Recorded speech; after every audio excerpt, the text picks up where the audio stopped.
Hi കൂട്ടുകാരെ, പുതിയൊരു വീഡിയോയിലേക്ക് എല്ലാവർക്കും സ്വാഗതം. അങ്ങനെ കാര്യങ്ങളൊക്കെ ആകെ കുഴഞ്ഞു മറിയാണ് കേട്ടോ.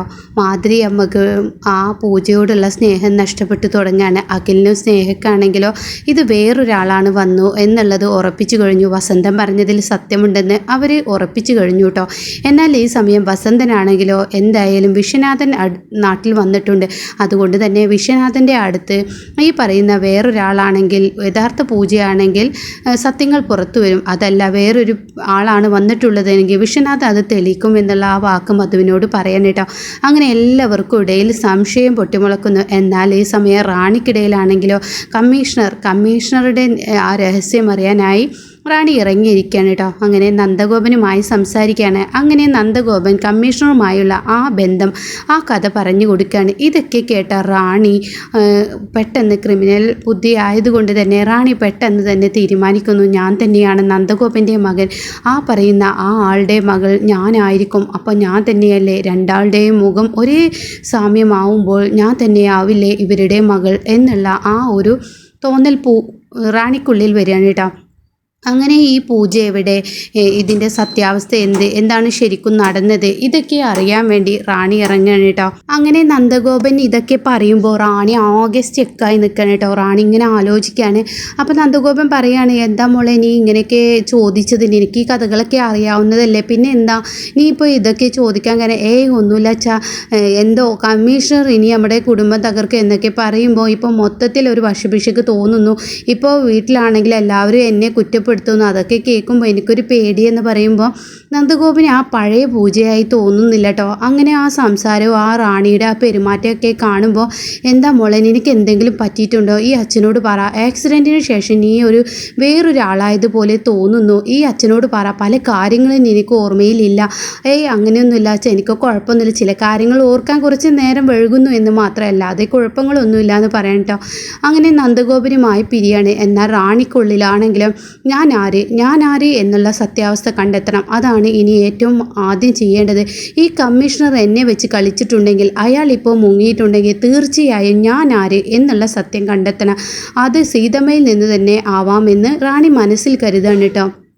എന്നാൽ ഈ സമയം ആരോടും പറയാതെ പോയതിനെ തുടർന്ന് അവിടെ മാധുരി അമ്മയും എല്ലാവരും തമ്മിൽ ചർച്ചയാവണം കേട്ടോ. അങ്ങനെ മാധുരി പറയാണ്, മോള് എങ്ങോട്ട് പോകുമ്പോഴും പറഞ്ഞിരുന്ന മോള് പൂജ എവിടെ എന്ന് പോലും ആർക്കും അറിയില്ല, എന്താണ് എങ്ങോട്ടാണ് പോകുന്നത് എന്ന് യാതൊരു പിടിയില്ല എന്നൊക്കെ ഇങ്ങനെ പറയുമ്പോൾ ആരും ഒന്നും പറയാൻ നിൽക്കണ്ട. പൂജയുടെ ഭാഗത്ത് തെറ്റ് ആർക്കും, പൂജയ്ക്ക് പിടിച്ചു നിൽക്കാൻ കഴിയുന്നുണ്ട്, തെറ്റ് ആർക്കും അവളുടെ നേർക്ക് ചൂണ്ടിക്കാണിക്കാൻ കഴിയുന്നില്ല എന്ന് സ്നേഹ പറയാൻ കേട്ടോ.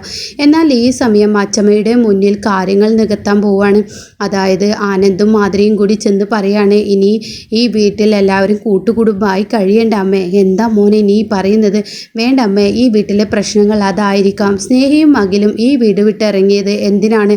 അവരുടെ സ്വകാര്യ ജീവിതം അവർ ആഗ്രഹിക്കുന്നുണ്ടാവും. ഒരു പക്ഷേ പൂജയും അങ്ങനെ ആഗ്രഹിക്കുന്നുണ്ടെങ്കിലോ, അവർക്ക് ഈ വീട് വിട്ട് പോകണമെങ്കിൽ പോയിക്കോട്ടെ എന്ന് പറയാൻ കേട്ടോ. അപ്പോൾ ഉടൻ തന്നെ, ഇല്ല എൻ്റെ പൂജമോൾ അങ്ങനെ പറയില്ല എന്ന് അച്ഛമ്മ പറയാൻ കേട്ടോ. അപ്പോൾ ഉടൻ തന്നെ മാധുരിയും ആനന്ദും പറയും, ഒരു പക്ഷേ എല്ലാവർക്കും ഇടയിൽ അങ്ങനെ ഒരു തോന്നലുണ്ടെങ്കിലോ, അതുകൊണ്ടാണോ ഇവിടെ ഇങ്ങനെ ഓരോ പൊട്ടുകളും ചീറ്റലൊക്കെ, പഴയ പൂജയ്ക്ക് അങ്ങനെയൊന്നും ഉണ്ടായിരുന്നില്ല, ഇപ്പോഴത്തെ പൂജ ഇങ്ങനെയൊക്കെ ആവുമ്പോൾ എന്ന് പറഞ്ഞ് കേൾക്കുമ്പോൾ അച്ചമ്മക്ക് വളരെ സങ്കടമാവാണ് കേട്ടോ. അങ്ങനെ അച്ചമ്മയുടെ ഹൃദയം തകരുകയാണ്. കാരണം ഇത്രയും വലിയൊരു വേർപിരിയൽ അച്ചമ്മ ആഗ്രഹിക്കുന്നില്ല. എല്ലാ മക്കളും കൊച്ചുമക്കളും ഒക്കെ തൻ്റെ കൂടെ കൂട്ടുകുടുംബമായി ജീവിക്കണമെന്ന് അച്ചമ്മ ആഗ്രഹിക്കുന്നു കേട്ടോ. എന്നാൽ ഈ സമയം റാണിയാണെങ്കിലോ സത്യം കണ്ടെത്തണം, സത്യം കണ്ടെത്തിയാൽ ശരിയാവുള്ളൂ, സീതമ്മയെ തിരക്കി പോവാമെന്ന് തന്നെ റാണി മനസ്സിൽ കരുതാണ്.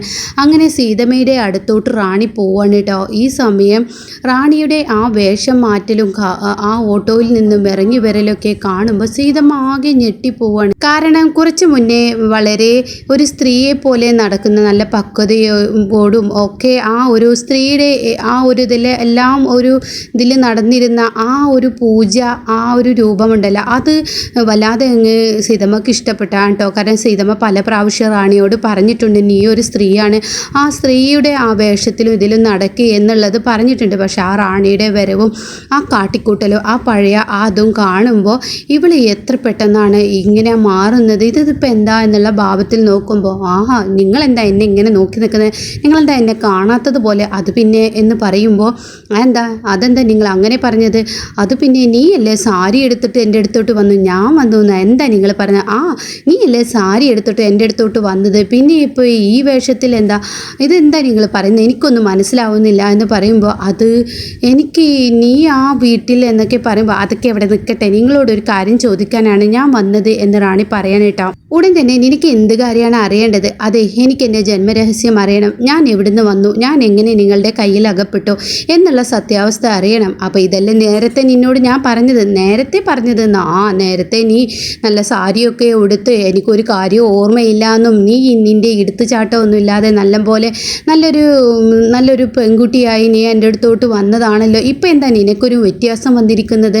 അപ്പോൾ റാണി ചോദിക്കുക എന്തൊക്കെയാണ് നിങ്ങൾ ഈ പറയുന്നത് എന്ന് പറയുമ്പോൾ നീയല്ലേ എന്നോട് എന്നെ എവിടുന്ന് കിട്ടി എന്താ കിട്ടി എന്നൊക്കെ ചോദിച്ച് നീ എൻ്റെ അടുത്ത് വന്നതല്ലേ, അപ്പം ഞാൻ നിന്നോട് എല്ലാ കാര്യങ്ങളും പറഞ്ഞതല്ലേ, പിന്നെ എന്താ വീണ്ടും വന്ന് ഞാൻ നിങ്ങളുടെ അടുത്ത് വന്നിട്ടേ ഇല്ല, അപ്പം നീ ഇത്രയും നാളെ എവിടെയായിരുന്നു അതൊക്കെ പിന്നെ പറയാം, നിങ്ങൾ ഈ കാര്യങ്ങൾ പറ എന്ന് പറയണ്ട. അങ്ങനെ സീതമ്മക്ക് ആകെ കൺഫ്യൂഷൻ ആവാണ്, സീതമ്മക്ക് ആകെ വട്ടാവാണ്, ഇവള് എന്താ ഇപ്പോൾ ഇത് സംഭവിക്കുന്നതെന്നറിയാതെ സീതമ്മ ഞെട്ടി നിൽക്കണം.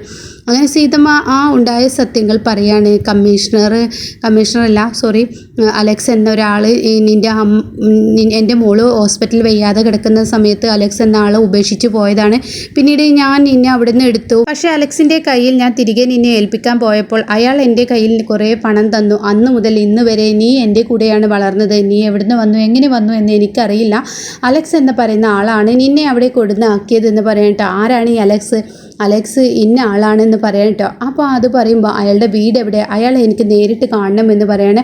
അപ്പോഴും ഈ പൂജയുടെ ഈ രൂപമായിരിക്കട്ടെ സീതമ്മയുടെ മനസ്സിൽ എന്ന റാണി അത് പറയാൻ സമ്മതിക്കുന്നില്ല. റാണി പറയുമ്പോഴേക്കും റാണിക്ക് ആകെ മൊത്തത്തിൽ പൂജയായിരിക്കും എന്നുള്ള ആ ഒരു തോന്നൽ വരുന്നില്ല കേട്ടോ.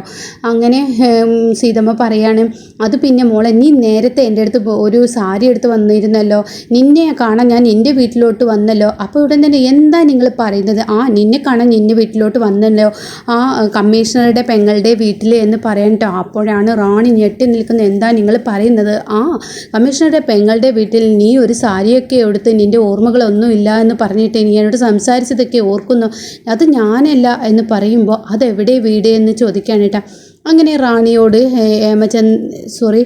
റാണിയോട് സീതമ്മ എല്ലാ കാര്യങ്ങളും പറയാണ്. അങ്ങനെ ഇനി പൂജയെ ഒളിഞ്ഞു കാണാനുള്ള ഒരു ശ്രമം ഇനി റാണി നടത്തൂ കേട്ടോ.